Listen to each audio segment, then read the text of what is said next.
अब हम बात करते हैं लिगेंड्स के बारे में कि लिगेंड्स एल क्या होते हैं। न्यूट्रल मॉलिक्यूल्स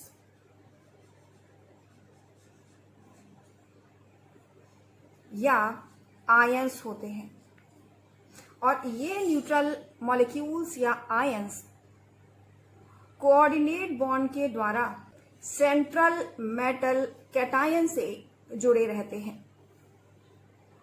जितने भी लिगेंड्स होते हैं, चाहे वह न्यूट्रल मॉलिक्यूल्स हों या आयन हो, उनमें कुछ ऐसे एटम्स या आयंस अवश्य होते हैं जिनके पास कम से कम एक लोन पेयर ऑफ इलेक्ट्रॉन या एकांकी इलेक्ट्रॉन युग्म होता है।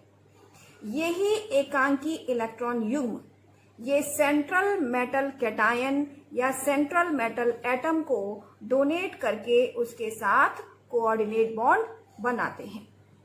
जो लिगेंड सेंट्रल मेटल कैटायन को केवल एक lone pair of electron donate करके केवल एक कोऑर्डिनेट बॉन्ड बनाता है, वह मोनोडेंटेट लिगेंड कहलाता है। लेकिन कुछ लिगेंड्स ऐसे होते हैं जो सेंट्रल मेटल कैटायन के साथ में दो साइड से कोऑर्डिनेट बॉन्ड बनाते हैं, यानी इनके पास ऐसे दो एटम्स होते हैं जिनके पास एक एक लोन पेयर होता है। ये दोनों lone pair central metal cation को डोनेट करके ये लिगेंड दो coordinate bond central metal cation के साथ बनाता है। ऐसे लिगेंड्स जो सेंट्रल मेटल कैटायन के साथ दो कोऑर्डिनेट बॉन्ड बनाते हैं कहलाते हैं बाईडेंटेट लिगेंड्स। अब हम इनके एग्जाम्पल समझते हैं। मोनोडेंटेट लिगेंड्स कौन से हैं? मोनोडेंटेट लिगेंड्स जैसे कि NH3 है। NH3 न्यूट्रल मॉलिक्यूल है और इसमें नाइट्रोजन के पास एक लोन पेयर होता है जिसको ये इजीली सेंट्रल मेटल कैटायन को डोनेट कर सकता है। अब क्योंकि इसके पास एक ही लोन पेयर है और ये केवल एक ही coordinate bond central metal cation के साथ बना सकता है, इसलिए ये कैसा हो गया लिगेंड? ये हो गया मोनोडेंटेट लिगेंड। इसी तरह से H2O, इस H2O में ऑक्सीजन एटम है जिसके पास कहने के लिए दो लोन पेयर होते हैं, परंतु एक एटम केवल एक ही लोन पेयर डोनेट करता है, इसलिए H2O भी यहां पर मोनोडेंटेट लिगेंड है। यानी कि NH3 और H2O ये दोनों ही मोनोडेंटेट लिगेंड्स होते हैं। अब हम बात करते हैं बाईडेंटेट लिगेंड्स की। तो इसका एग्जाम्पल है NH2, CH2, CH2, NH2। इसमें यह है इथाइलिन डाइअमीन। इसमें 2 डोनर एटम्स हैं। डोनर एटम्स इसलिए क्योंकि इसमें दोनों नाइट्रोजन एटम के पास एक एक लोन पेयर होता है।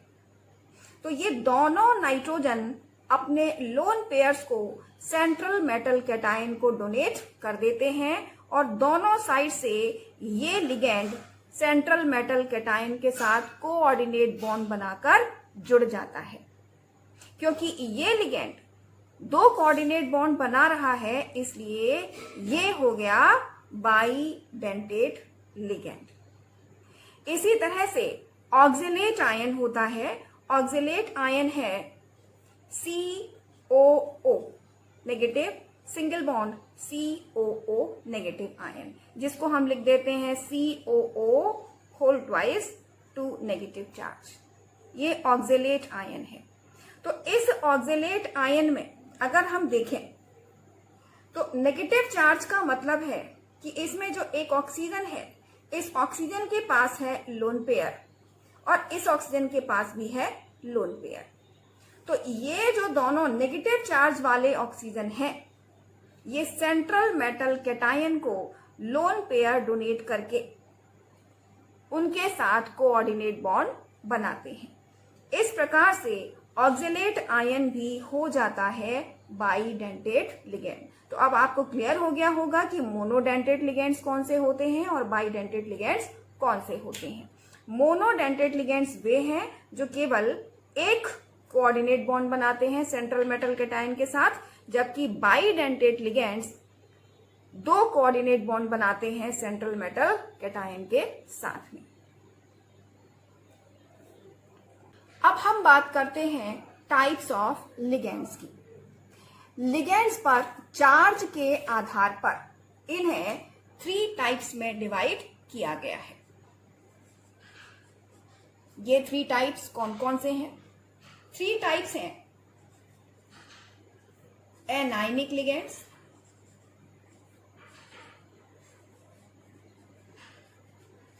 नंबर 2 कैटायनिक लिगेंड्स,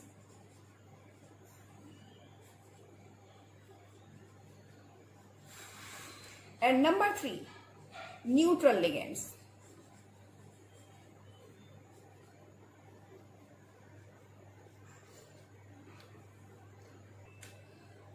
सबसे पहले हम बात करते हैं एनायनिक लिगेंड्स की।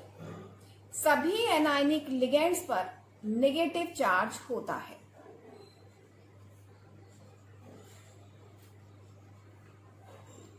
जैसे chloride ion, bromide ion, iodide ion, sulphate ion, carbonate ion, oxalate ion, nitrate ion, etcetera. IUPAC system में इन एनायनिक लिगेंड्स के जो नाम होते हैं उनमें सफिक्स O होता है। जैसे Cl को कहते हैं क्लोरो, ब्रोमाइड को कहते हैं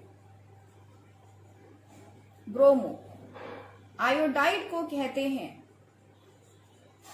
आयोडो, सल्फेट को कहते हैं सल्फेटो, कार्बोनेट को कहते हैं कार्बोनेटो, ऑक्जेलेट को कहते हैं ऑक्जेलेटो, नाइट्रेट को कहते हैं नाइट्रेटो। तो इन सभी में नाम में सफिक्स ओ जुड़ा हुआ है। यही है एनायनिक लिगेंड्स की पहचान। अब हम बात करते हैं कैटायनिक लिगेंड्स की। तो सभी कैटायनिक लिगेंड्स पर पॉजिटिव चार्ज होता है।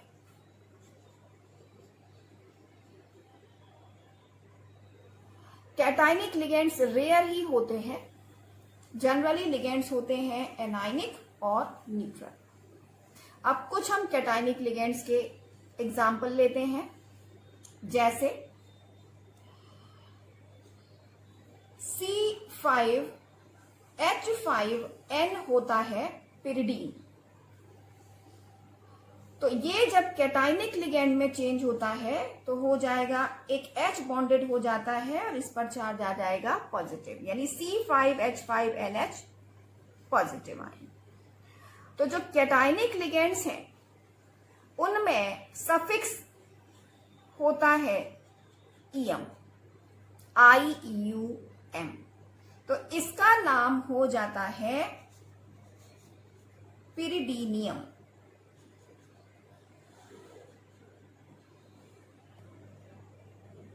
इसी प्रकार है NH2 NH3 पॉजिटिव चार्ज, ये होता है हाइड्राजीनियम।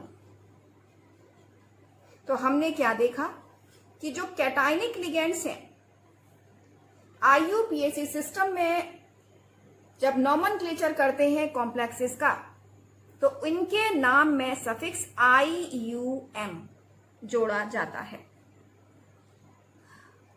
अब हम बात करते हैं न्यूट्रल लिगेंड्स की। न्यूट्रल लिगेंड्स पर कोई चार्ज नहीं होता है और IUPAC सिस्टम में इनके नाम एज इट इज रहते हैं, यानी जैसे हैं वैसे ही रहते हैं, उनके नाम में कोई चेंज नहीं होता है। जैसे न्यूट्रल लिगेंड्स हैं NO, NO को कहते हैं नाइट्रोसिल, CO कार्बोनाइल,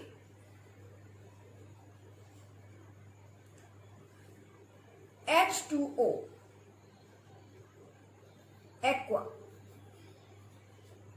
ये बहुत ही जनरल न्यूट्रल लिगेंड्स हैं जो यूज होते हैं। इसी तरह से NH3 को कहते हैं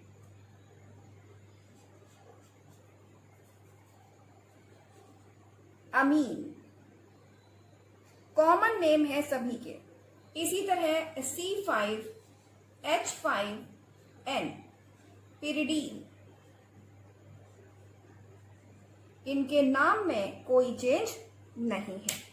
तो हमने क्या देखा कि एनायनिक लिगेंड्स के IUPAC नेम में सफिक्स O है, कैटायनिक लिगेंड्स के IUPAC नेम में सफिक्स EM है, जबकि न्यूट्रल लिगेंड्स के नेम में कोई चेंज नहीं होता है। इन लिगेंड्स को समझना और याद करना बहुत जरूरी है, क्योंकि अगर हमें ये लिगेंड्स याद नहीं है तो हम कॉम्प्लेक्सेस के IUPAC नेम नहीं लिख सकते हैं। इस वीडियो के लास्ट में मैं कुछ फोटोज कॉमनली यूज होने वाले लिगेंड्स, फिर वो चाहे एनायनिक हो या कैटायनिक हो या न्यूट्रल हो, सभी लिगेंड्स की फोटोज डालूंगी। वो लिगेंड्स आप नोट कर लें और उनको याद कर लें, जिससे कि मेरे नेक्स्ट वीडियो में जब मैं आपको IUPAC सिस्टम कोऑर्डिनेशन कंपाउंड्स के नॉमेनक्लेचर के लिए बताऊंगी तो आप आसानी से उनके नाम समझ पाएं।